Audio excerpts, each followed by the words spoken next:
Bom dia, bom dia, bom dia.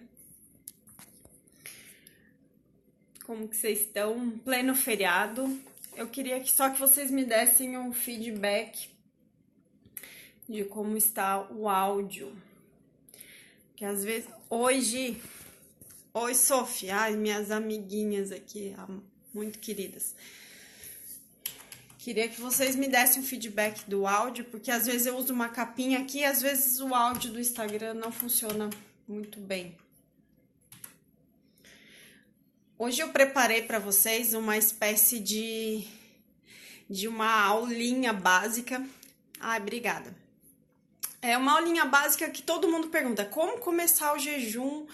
Por que que o jejum funciona? Por que que isso funciona? Por que que as outras dietas eu tenho dificuldade? Então, assim, vocês sabem que eu gosto gosto muito de desenhos, de como eu trabalhei com arquitetura um tempo.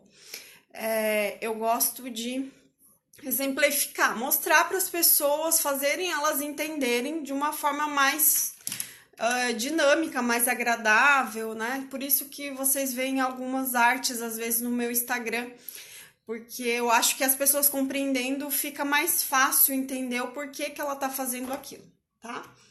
Então, hoje a gente vai começar, eu vou virar aqui a tela e vocês vão entender um pouquinho do que eu tô falando, tá bom? E daí, no final, eu abro um pouquinho para tirar as dúvidas, tá bom? De vocês. Então, tá. Vou virar aqui. Deixa eu tirar o... Enfim. Olha aqui. Todo mundo, a gente tem a questão da composição corporal. Às vezes é difícil as pessoas entenderem isso, porque as pessoas me perguntam: eu consigo ganhar músculo fazendo jejum? Como é que funciona? Então, só para ter uma base, tem pessoas aqui, ó, uma composição corporal de pouca gordura aqui, né? Uma pessoa aí com 18%. E aqui um nível de gordura que a partir acima de 35%, enfim, tem vários parâmetros aí de gordura, né? O que acontece? Diferente, né? A composição muscular é diferente, é um tecido que é construtivo, é trabalhado, eu tenho que fazer uma alimentação apropriada, eu tenho que comer a quantidade apropriada e tenho que me exercitar com exercícios apropriados para ter músculo. Já a gordura, que é o que a gente sempre fala aqui, o assunto sempre é mais vinculado à obesidade. Acaba que a gordura é um tecido, é algo que a gente armazena, é como se fosse uma fonte de energia.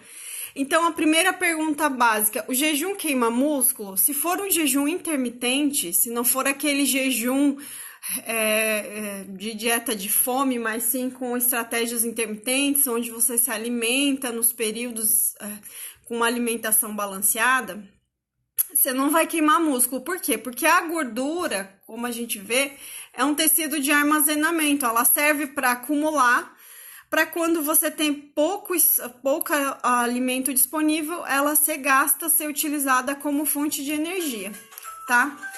Só um pouquinho, gente.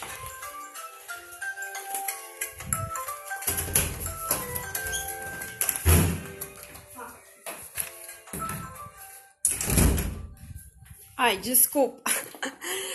Então, o que acontece? A fonte de energia, né, em forma da gordura. Então, por que a gente gasta a gordura? Porque ela é uma fonte de energia. O músculo é algo construído, né? Então, essa é a primeira lógica aí digamos, da morfologia corporal. Então, no que eu vou pensar, esperar do jejum? Que a minha gordura, que as pessoas que têm um percentual, que queiram baixar esse percentual de gordura, né, sem a utilização do músculo, que eu falei que é um outro assunto.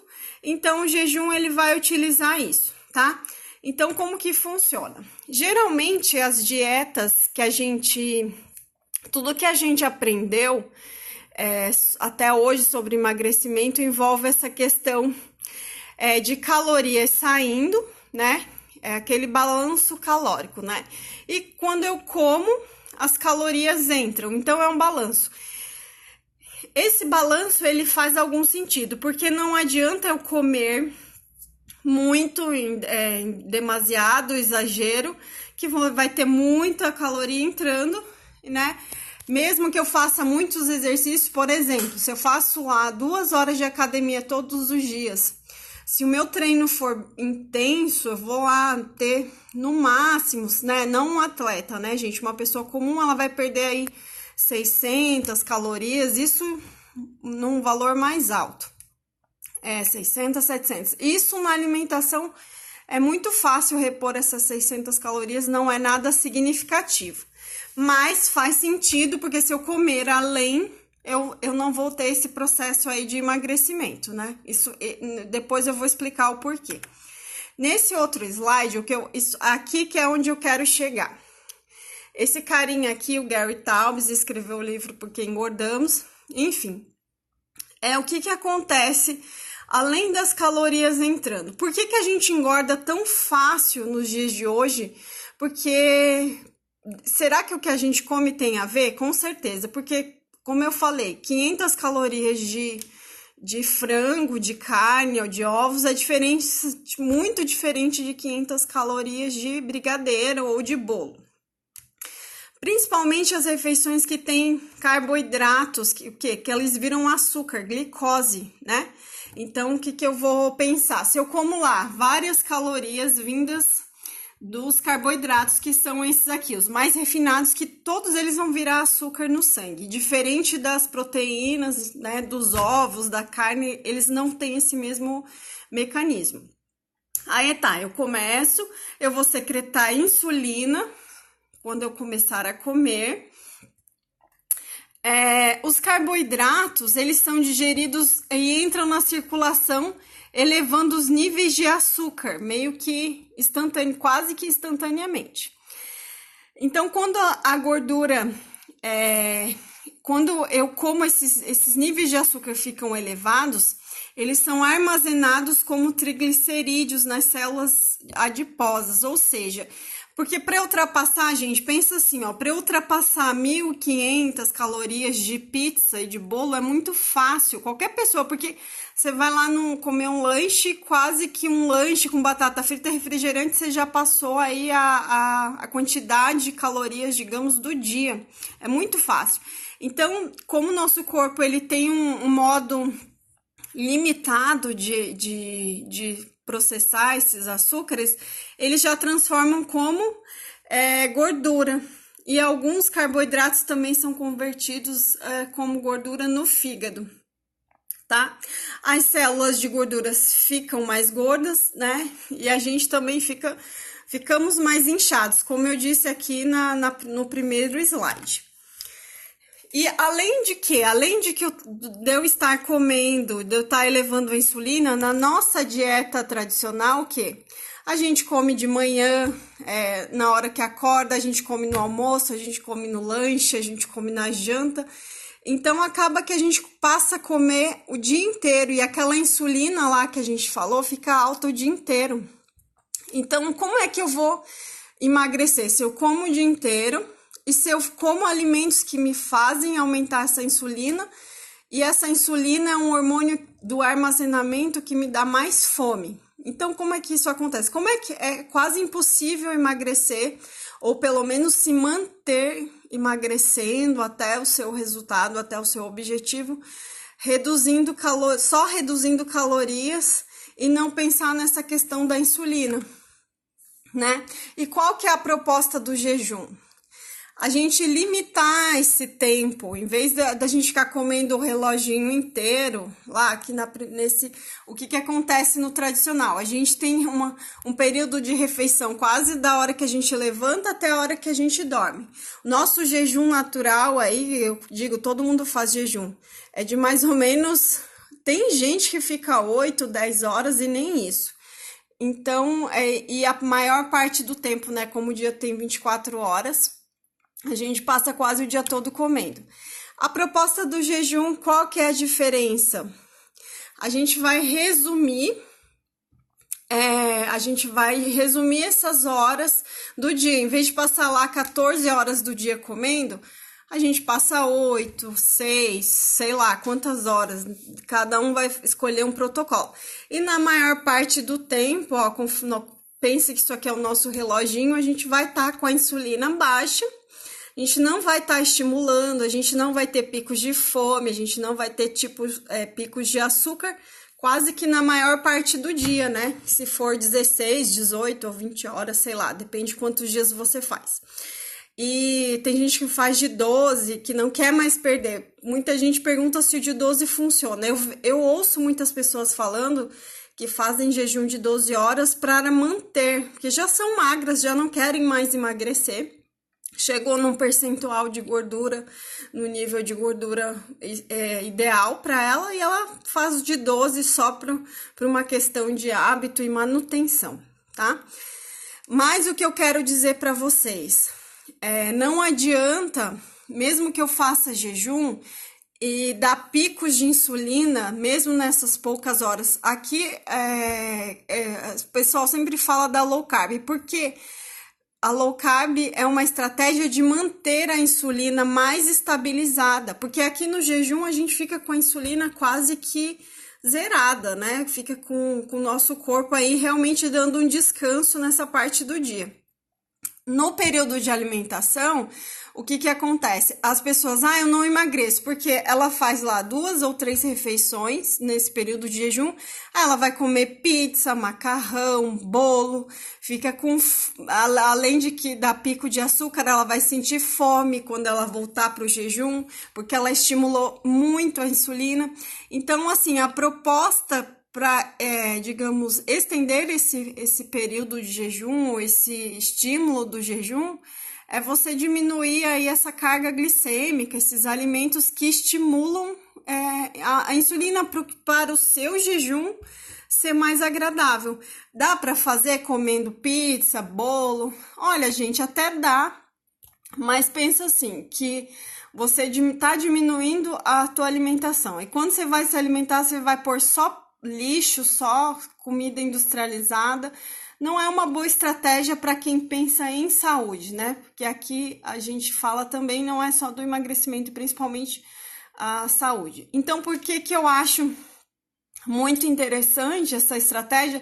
Porque a pessoa que tem dificuldades em fazer várias refeições do dia, aqui, ó, usar o reloginho do dia inteiro, comer pouco e não consegue emagrecer, às vezes pode ser essa questão da insulina, de estar ingerindo mais comida do que ela deveria. Digamos que se você come de 4 em 5 horas, é difícil, você tem que carregar comida para cima e para baixo. Isso não é muito aplicável, às vezes, né? Dependendo da rotina da pessoa.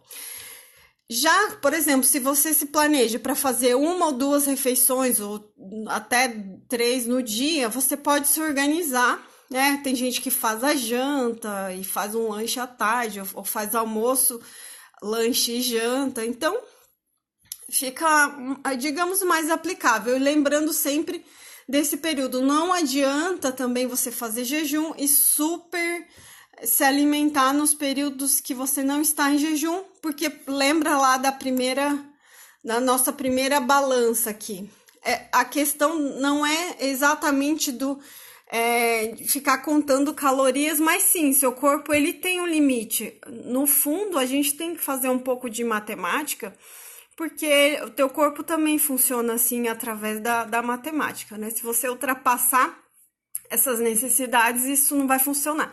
Mas lembrando que cada pessoa tem um metabolismo, cada pessoa vai ter um gasto, uma quantidade específica, depende da sua atividade física, depende de muito da sua idade, principalmente se você é mulher, se você toma hormônios, se você toma anticoncepcional. Então, assim, tem muitos fatores que vão diferenciar nesse seu gasto, nessa quantidade de comida. Se você tem dúvida, o ideal é procurar um profissional que te oriente, né? Um nutricionista, um médico, que isso é bem bacana.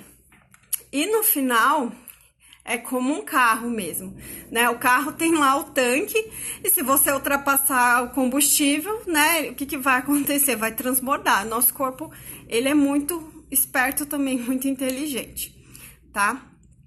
Eu também, os meus comentários, gente, aqui trava, eu não consigo ver todos.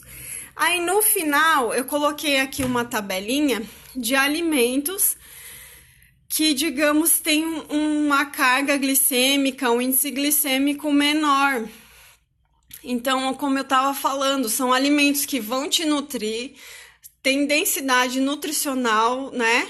E além de tudo, não vão estimular a sua fome com picos de açúcar, porque o processo de metabolização desses alimentos é diferente das farinhas, dos açúcares, dos bolos, enfim, do refrigerante, etc. Então, esse tipo de alimento aqui são alimentos com um índice glicêmico ou carga glicêmica mais baixo, vão te dar saciedade e você não vai ficar com fome o tempo inteiro, né? Que você vai comer conforme a fome e a saciedade, sem ultrapassar as necessidades, né? Como a gente falou. O Dr. Jason Fung, que é uma das pessoas que mais fala sobre o jejum, ele diz que é muito difícil você ir, por exemplo, num churrasco e comer só carne e ultrapassar muito essa quantidade, porque chega no momento que você come muita carne ou proteína, ovo também acontece, você não vai exagerar, porque esses tipos de alimentos, eles são conectados com os hormônios da saciedade. E não acontece essa saciedade não acontece se você come bolo. Se você vai num aniversário, numa festa, é meio que você não tem fim, né? Você come bolo, come salgadinho, docinho, refrigerante. Você sai de lá rolando, mas assim, não é nem pela questão da saciedade, é pela questão assim, que você fica tão cheio que o teu corpo dá esse sinal de estar sobrecarregado pela quantidade, mas é muito diferente depois que você come, por exemplo, carne, e você vai no churrasco, você come bem, chega à noite você não tá com fome de novo, porque aquela saciedade tá muito, muito sensível no seu corpo, tá? E voltando aqui nessa questão da composição corporal, né? Sempre tendo essa noção. Por que a imagem é tão importante? Porque assim, se você já tá num percentual normal, ou, né, você não precisa fazer tantas horas, isso tudo vai do bom senso, né? E às vezes as pessoas que estão mais acima do peso, eu faço de 12 horas, não funciona, porque ou chega num efeito platô, que ela continua comendo além do que ela, digamos, necessitaria para emagrecer. O déficit dela não está sendo tão eficaz quanto ela precisa. Então, sempre depende muito dessa composição. E lembrando, como eu falei no início, gordura é uma coisa, músculo é outra. Queima de gordura, eu estou utilizando aquele substrato como fonte de energia. E digamos, para quem quer ter aquele corpo atlético, escultural, com músculo, é um outro tipo de trabalho, é uma construção que vai exigir outros tipos de estratégias. Tem gente que faz jejum, né, principalmente homens, e que ganham músculos, mas eles têm uma dieta muito bem calculada, fazem exercícios muito bem direcionados. Tem vários, até o Hugh Jackman, vários até famosos que têm essa estratégia, mas é muito bem acompanhado. Sempre quando você pensa construção muscular, ganho de massa muscular, tem que ser algo muito bem acompanhado, muito bem calculado, tá?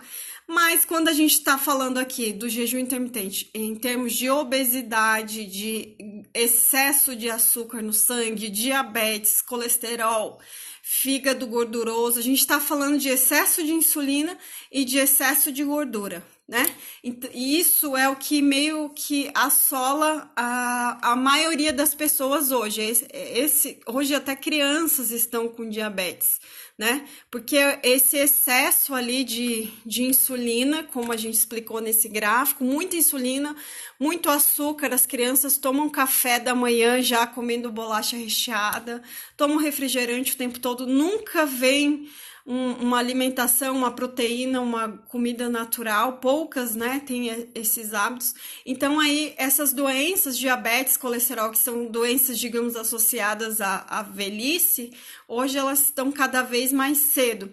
Então, quando alguém fala, jejum é dieta da moda, agora você já sabe que não, que tem muitos estudos, tem muita teoria, tem muita ciência. E assim, é muito baseado em como o nosso corpo funciona, né? Em fisiologia básica, para a gente vencer aí esse inimigo que é essa obesidade aí que tá atrapalhando tanto, né? E causando tantos males na nossa sociedade. Eu espero que vocês tenham entendido um pouco, né? Para quem está começando, tentar de uma forma elucidativa entender o porquê que funciona. Essa live eu vou deixar salva e eu vou tentar colocar no YouTube, então depois eu compartilho o link com vocês aqui. Esse modelo aqui de 16 por 8, porque que são 16 horas de jejum e 8 horas de alimentação, mas isso varia, tem vários protocolos, tipo 12 por 12, que a pessoa se alimenta 12 horas e faz jejum 12 horas, tem o outro protocolo 20 por 4, que ela faz jejum de 20 horas e a janela dela é mais reduzida, 4 horas no dia, tem gente que faz uma refeição por dia. Então tem muitos protocolos, tem os jejuns prolongados, jejuns de 36, de 72, mas aqui a gente está falando numa estratégia mais simples, mas esse 16 acaba sendo muito mais fácil para a maioria das pessoas, porque essa janela de 8 horas aqui de alimentação, ela é muito mais fácil de ser aplicada. Lembrando sempre que a quantidade e a qualidade da sua alimentação equivale aí a 70% a 80% do seu resultado, além das horas de jejum que você fica, tá bom, gente? Eu vou deixar aqui acompanhamento, não consigo ler todos os comentários, mas espero aí ter ajudado vocês nesse sábado aí de feriado, tá? E tenham um bom final de semana aí. Até mais!